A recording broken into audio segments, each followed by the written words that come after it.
జై శ్రీరామ్. శ్రీమాత్రే నమః. శ్రీ గురుభ్యో నమః.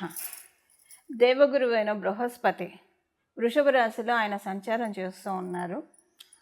ఈ 2025వ సంవత్సరం ఫిబ్రవరి 5వ తారీఖు నుంచి వక్రగతిలో ఉన్న గురు భగవానుడు సవ్యగతిలోకి వస్తున్నారు. కాలపురుషుడి కుండలిలో 2వ రాశి మరియు చంద్రభగవానుడికి పుష్కరాంశ ఆయన రాశి ఈ వృషభ రాశి. పుష్కరాంశ అంటే చంద్రభగవానుడు రోహిణి నక్షత్రం 2వ పాదంలో కనుక ఎవరి జన్మజాతకంలో అయినా ఉంటే అది శుభ పుష్కరాంశగా మనం కౌంట్ చేస్తాం. అశ్విని నక్షత్రం 1వ పాదము, రోహిణి నక్షత్రం 2వ పాదం, ఇలా కొన్ని నక్షత్రాలు ఉంటాయి. ఆ పాదాలను అనుసరించి అంటే 1వ పాదంలోనే పుట్టాలి. అశ్విని నక్షత్రం 1వ పాదంలో పుడితే ఏ గ్రహం అయితే ఉంటుందో అది చాలా మంచి ఫలితాలను ప్రసాదిస్తుంది. మళ్ళీ అక్కడ ఎలాంటి ఫలితాలను ప్రసాదిస్తుంది అనేది మన జన్మజాతకాన్ని బట్టి ఆధారపడి ఉంటుంది. అయితే ఈ రోహిణి నక్షత్రం 2వ పాదంలో చంద్రభగవానుడు శుభ పుష్కరాంశ అని మనకి జ్యోతిష శాస్త్రం చెప్తుంది. ఈ వృషభ రాశిలో గురు భగవానుడు వక్రగతి నుంచి బయటకు వస్తున్నాడు. వక్రగతిలో నుంచి ఆయన బయటకు వచ్చినప్పుడు ద్వాదశ రాశుల వాళ్ళకి ఎలాంటి ఫలితాలను ఆయన ప్రసాదిస్తున్నాడు. అందున కాలపురుషుడు కుండలిలో 2వ రాశి అయిన వృషభ రాశి శుక్రాచార్యుల వారి రాశి. మనకు వచ్చే రిసోర్సెస్ అన్నీ కూడా అదే సూచిస్తుంది, వృషభ రాశి సూచిస్తుంది, ఎక్కువగా సూచిస్తుంది. మిగతా హౌసెస్ కూడా మనం చూడాలి, but major primary డిటర్మెంట్ house 2nd house అని మనం చెప్తాం. అయితే గురు భగవానుడు జీవకారకుడు కాబట్టి ఇప్పుడు ఇన్నాళ్ళు ఆయన వక్రగతిలో ఉన్నాడు. ఇప్పుడు సవ్యగతిలో వస్తూ ఏ విషయాలకి ఆయన జీవాన్ని పోస్తూ ఉన్నాడు, ఏ విషయాలకి ఆయన జీవాన్ని పోస్తూ ముందుకు నడిపిస్తూ ఉన్నాడు అన్న విషయాన్ని మనం ఇప్పుడు ద్వాదశ రాశుల వారికి కూడా విడివిడిగా మనం చూద్దాము. గోచారంలో చాలా అనేక శుభాంశాలు ముందు చోటు చేసుకోబోతూ ఉన్నాయి. అవన్నీ కూడా నేను రాబోయే వీడియోలో తెలియజేస్తాను. రాబోయే రోజుల్లో తొందరలోనే పోస్ట్ చేస్తాను అవన్నీ. ఇప్పుడు ఈ సమయంలో కాలపురుషుడు కుండలిలో ప్రత్యేకమైన యోగం ఏంటంటే శనైశ్వరుడు కుంభరాశిలో సంచారం చేస్తున్న సమయంలో గురు భగవానుడు వృషభ రాశిలో సంచారం చేయడము. అంటే దీనికి విశేషం ఏంటి అంటే శనైశ్వరుడు శశమహాపురుష యోగాన్ని ఇస్తూ ఉన్నాడు కుంభరాశిలో ఉంటూ. అంటే కాలపురుషుడు కుండలిలో నుంచి కదా స్వస్థానంలో ఉంటే కొన్ని రాశుల వాళ్ళకి శశమహాపురుష యోగం అప్లికేబిలిటీ ఉంటుంది. అయితే ఇదే సమయంలో ఎప్పుడైనా ఏదైనా మనకు ఏ గ్రహమైనా యోగాన్ని ఇవ్వాలంటే ఎప్పుడైనా ఇమీడియట్గా అడ్డుపడే గ్రహము శనీశ్వరుడు, కర్మకారకుడైన శనీశ్వరుడు. వీళ్ళకి పూర్తిగా మంచి కర్మ లేదు, ఎందుకు ఇస్తున్నావు అని ఆయన క్వశ్చన్ చేస్తారు. అప్పుడు ఏం చేస్తారంటే మనకు ఒకవేళ బాగా ఉంటే కనుక ఆయన ఎక్కువ వరాలను ఇచ్చేస్తారు. ఒకవేళ పూర్వజన్మ కర్మ ఈ జన్మలో మనం తెలియక చేసుకున్న విషయాలు ఏమైనా మనల్ని బాధించే ఉంటే కనుక అవి క్యాన్సిలేషన్ చేసేస్తారు. అంటే మనం బాధపడము ఆనందము పడము, యావరేజ్ అయిపోతుంది అక్కడ, అంటే నగేట్ అయిపోతుంది. కొన్ని దోషాన్ని నగేట్ చేసేస్తాడు శనీశ్వరుడు. ఎందుకంటే ఆయన న్యాయ నిర్ణేత, జస్టిస్ ఇవ్వడంలో ఆయన కరెక్ట్గా ఉంటాడు. ఇంకా దేవగురువైన బృహస్పతి గురించి మనందరికీ తెలిసిందే. ఆయన ఎప్పుడైనా సరే మనల్ని సేవ్ చేయాలని చూస్తాడు, మనల్ని ధర్మ మార్గంలో పెట్టాలని చూస్తాడు. సర్వదా మనల్ని ధర్మ మార్గంలో ఉంచి మంచి ఐడియాలజీ ఉంచి అందరితోటి మనకి మంచి సత్సంబంధాలు ఉంచి మనల్ని ఎప్పుడూ కూడా ఒక చక్కగా అంటే ఇలాగా ఎప్పుడు పరిరక్షించాలని చెప్పి ఆయన మనల్ని చూస్తూ ఉంటాడు. అయితే వృషభ రాశి పూర్తిగా అనుకూలం కాదు గురు భగవానుడికి. ఆయన సవ్యగతిలో ఉన్న ఫలితాలు 12 రాశుల వాళ్ళకి ఎలాంటి ఇంపాక్ట్ ఉంటుంది అన్న విషయాన్ని మనం ఇప్పుడు చూద్దాం. ఇప్పుడు వృశ్చిక రాశి వాళ్ళకి మీకు 7వ స్థానంలో ఉన్నాడు, ద్వితీయ పంచమాధిపతి అయ్యాడు. ఆయన సవ్యగతిలోకి వస్తూ మేజర్గా మంచి చేసే రాశి వృశ్చిక రాశి వాళ్ళ నిస్సందేహంగా చెప్పచ్చు. వృశ్చిక రాశి వాళ్ళకి చాలా మంచి ఫలితాలు వస్తాయి. మీ జన్మజాతకం కనుక సహకారంగా ఉంటే ఇది ఇంకా చాలా మంచి ఫలితాలు వస్తాయి. ఉదాహరణకి మీ జన్మజాతకం ఇప్పుడు సహకారంగా లేకపోయినా బాగోలేదు అన్న మాట చూడకుండా గోచారంలో ఉన్న గురు భగవానుడు మిమ్మల్ని కొంత యావరేజ్గా అయితే, అంటే బాగోలేదు అన్నది ముందు అయితే అది తీసేస్తాడు. కొంత మీకు బ్లెస్సింగ్, కొంత మీకు ఆశీర్వాదాలను కూడా అందజేస్తున్నాడు. అంటే ఏదో ఒక మంచి విషయాలను మీరు వింటారు. రికగ్నైజేషన్ చాలా బాగా ఉంటుంది. మీ వాక్కుకి విలువ బాగా పెరుగుతుంది.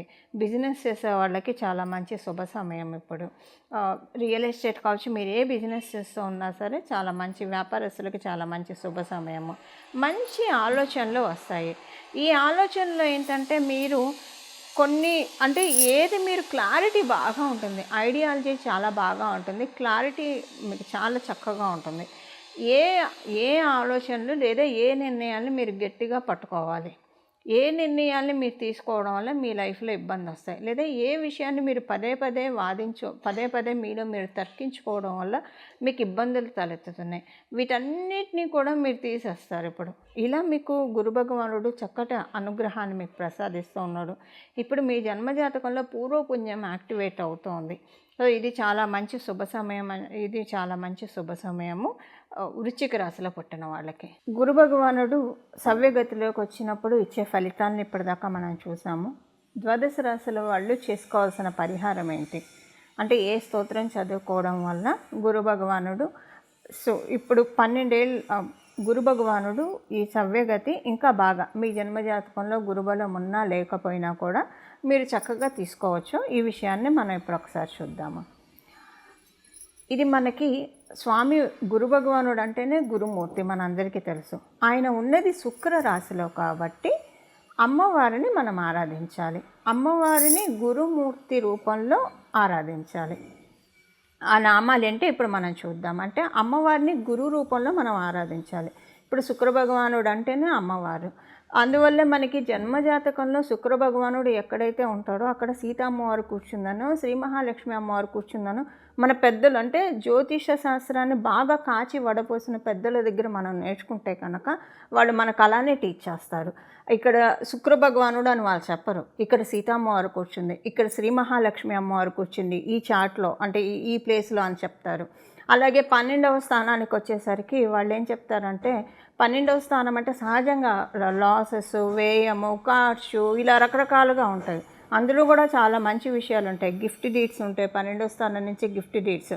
ఇప్పుడు ఎందుకు నేను 12వ స్థానాన్ని ప్రత్యేకంగా తీసుకున్నాను అన్న అంశాన్ని నేను మీకు చెప్తాను. 12వ స్థానం గిఫ్ట్ డీడ్స్.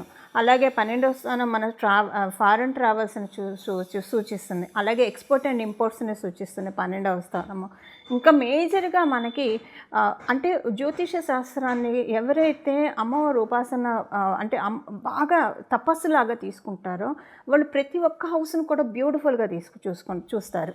సో వాళ్ళు ఏం చెప్తారంటే పెద్దలు, ఇప్పుడు అంటే నేను చెప్పేది చాలా కాలం క్రితం పెద్దలు మనకి ఎలా చెప్తారంటే, మనకి టీచ్ చేసేది వాళ్ళు ఎలా చేస్తారంటే, బాగా వయోవృద్ధుల దగ్గర మనం నేర్చుకుంటే వాళ్ళు టీచ్ చేసే పద్ధతి ఎలా ఉంటుందంటే 12వ స్థానం అంటే అమ్మ ఒడి అని చెప్తుంది. ఎప్పుడైనా సరే ఒక పసిబిడ్డడు తల్లి ఒడిలోనే ప్రశాంతంగా పడుకుంటారు. తల్లి ఒడి అంటే ఏంటంటే మన అమ్మ ఒడి కావచ్చు లేదా జగన్మాత యొక్క ఒడి, తల్లి ఒడి. ఇప్పుడు ఇది ఎంత ఎందుకు చెప్తున్నానంటే మనకి కాలపురుషుడు కుండలిలో 12వ స్థానానికి అధిపతి గురు భగవానుడు. 12వ స్థానానికి అధిపతి గురు భగవానుడు. ఇన్ని విశేషాంశాలు కూడుకున్న గురు భగవానుడు మనం ఇప్పుడు ఈ నామాన్ని జపించడం వల్ల అమ్మవారికి సంబంధించిన ఇప్పుడు మనం తెలుసుకోబోయే ఈ నామాన్ని జపించడం వల్ల అంటే గురు భగవానుడిని మనం అమ్మవారు గురు రూపంలో వస్తే ఎలా ఆరాధిస్తామో అలా ఆరాధించడం వల్ల ఇందులో ఒకటి మనం సరస్వతి అమ్మవారి పూజ చేసుకోవచ్చు ప్రతిరోజు, లేదా గాయత్రి అమ్మవారి మగవాళ్ళైతే గాయత్రి మంత్రాన్ని జపించడం కావచ్చు, లేదా అష్టోత్తర శతనామావళి గాయత్రి అమ్మవారి అష్టోత్తర శతనామావళి చదవడం, లేదంటే ఇప్పుడు మనం తెలుసుకోబోయే ఈ నామాన్ని జపించడం వల్ల దీనివల్ల ఏమవుతుందంటే మనకి వ్యయస్థానం కనుక ఇప్పుడు మనకు ఒక మంచి అవకాశము. అంటే వ్యయస్థానం అంటే మీనరాశి, కాలపురుషుడు కుండలిలో నేను చెప్పేది వ్యయస్థానం కాలపురుషుడు కుండలిలో మీనరాశి. ఎవరి జన్మ జాతకంలో వ్యయస్థానం బాగోలేదు కాలపురుషుడు కుండలిలో నుంచి, అలాగే వాళ్ళది కూడా ఇప్పుడు మనం చేసే ఈ నామాల వల్ల 2 సెట్ అయిపోతాయి. ఇప్పుడు సపోజ్ కాలపురుషుడు కుండలిలోంచి వ్యయస్థానం మేషరాశి వాళ్ళకి మీనరాశి 12వ స్థానం అవుతుంది. వృషభ రాశి వాళ్ళకి అదే వ్యయస్థానము లాభస్థానం అవుతుంది. మిథున రాశి వారికి అదే వ్యయస్థానము వాళ్ళకి 10వ స్థానం అవుతుంది. కర్కాటక రాశి వాళ్ళకి 9వ స్థానం అవుతుంది. సో అంటే దీనివల్ల ఏమవుతుందంటే వాళ్ళకి మీనరాశి ఏ పోర్ట్ఫోలియో వచ్చిందో ద్వాదశ భావాల్లో ఏ భావంలో కనుక అది సూచిస్తూ ఉంటే ఆ భావాన్ని మనం కరెక్ట్ చేసుకున్న వాళ్ళం అవుతాం. దానికే ఇప్పుడు మనం తెలుసుకోబోయే ఈ నామాలు చక్కటి ఫలితాలను ఇస్తాయి. ఒకవేళ బ్యాడ్ ఇంపాక్ట్స్ ఇస్తూ ఉంటే బ్యాడ్ ఇంపాక్ట్స్ని మనం తీసేస్తున్నాయి. అండ్ 12వ స్థానం మోక్షస్థానం అని చెప్తుంది జ్యోతిష శాస్త్రం. మోక్షస్థానం అంటే ఏంటంటే ఇప్పుడు మోక్షం అంటే ఒకటే మోక్షం అని కాదు, మనకున్న కష్టాల నుంచి కూడా మనకి మోక్షం కలగాలి, మనకున్న బాధల నుంచి కూడా మనకి మోక్షం కలగాలి. అది కలిగినా కూడా మనం లిబరేట్ చేస్తుంది. 12th హౌస్ మనల్ని లిటరల్గా లిబరేట్ చేస్తుంది మన చుట్టూ ఉన్న బ్యాడ్ సిచ్యువేషన్స్ నుంచి. సో ఇప్పుడు మన చుట్టూ ఉన్న బ్యాడ్ సిచ్యువేషన్స్ ఒకవేళ ఉంటే కనుక వాటి నుంచి మనల్ని మనం లిబరేట్ చేసుకోవడానికి, అలాగే 12వ స్థానాన్ని బలపరుచుకోవడానికి, కాలపురుషుడి కుండలిలో 12వ స్థానాన్ని అది గురు భగవానుడి స్థానం కాబట్టి దాన్ని బలపరుచుకోవడానికి ఇది చక్కటి అవకాశం, ఒక సువర్ణ అవకాశం, ఒక మహత్తర అవకాశము. అది ఎలానే ఇప్పుడు మనం చూద్దాము. ఇప్పుడు మనం మంత్రం చూద్దాము. అమ్మవారిని ఆ గురు రూపంలో ప్రార్థించాలంటే ఏ మంత్రం అయితే మనకి సత్వరమైన ఫలితాలు వస్తాయో అది మనం చూద్దాము. వాగ్దేవ్యే నమః హంసాసనాయే నమః. వాగ్దేవ్యే నమః హంసాసనాయే నమః. వాగ్దేవ్యే నమః హంసాసనాయే నమః.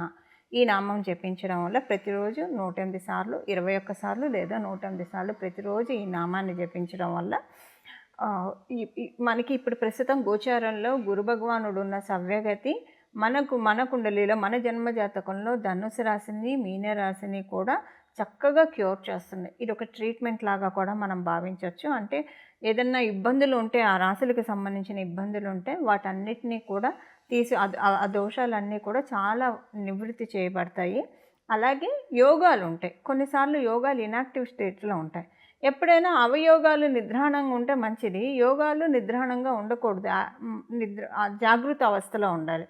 అయితే ఒక్కొక్కసారి రివర్స్ అవుతూ ఉంటుంది.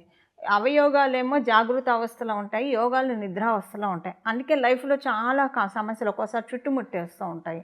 సో ఇలాంటి ప్రత్యేకించి కన్ఫ్యూజన్ స్టేట్లో ఉన్నప్పుడు, ఎందుకంటే గురువుయే మనకి సరైన గైడెన్స్ ఇవ్వగలుగుతాడు, సరైన నిర్దేశం చేయగలిగేది ఒక గురు భగవానుడు మాత్రమే. సో మనకి అలాంటి సందిగ్ధ పరిస్థితులు రాకుండా ఉండడానికి ఇప్పుడు మనం తెలుసుకున్న ఈ నామాలు జపించడం వల్ల చాలా చక్కటి సత్ఫలితాలు గోచారంలో ఉన్న గ్రహదేవతలు మనకి కలగజేస్తాయి. మంగళం. నమో భగవతే వాసుదేవాయ.